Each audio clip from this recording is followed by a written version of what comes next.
அதுக்கு ஒரு கடாயில் நம்ம கரைச்சி வச்சிருந்த புளி தண்ணியை சேர்த்துக்கலாம்.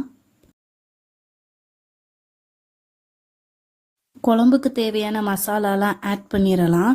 வத்தப்பொடி 1.5 டேபிள் ஸ்பூன், மல்லிப்பொடி 2 டேபிள் ஸ்பூன், மஞ்சப்பொடி 1/2 ஸ்பூன் சேர்த்து நல்லா கலந்து விட்டுட்டு குழம்புக்கு தேவையான உப்பு சேர்த்து கொதிக்க விடுங்க.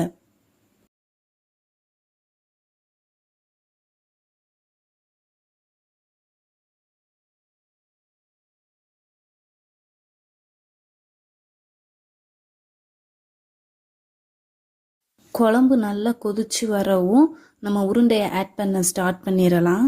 ஃப்ளேமை கம்மி பண்ணிட்டு முதல்ல 5 உருண்டையை மட்டும் போடுங்க. இந்த 5 உருண்டை நல்லா வெந்ததும் அடுத்த மிச்ச உருண்டைகளை சேர்த்துக்கலாம்.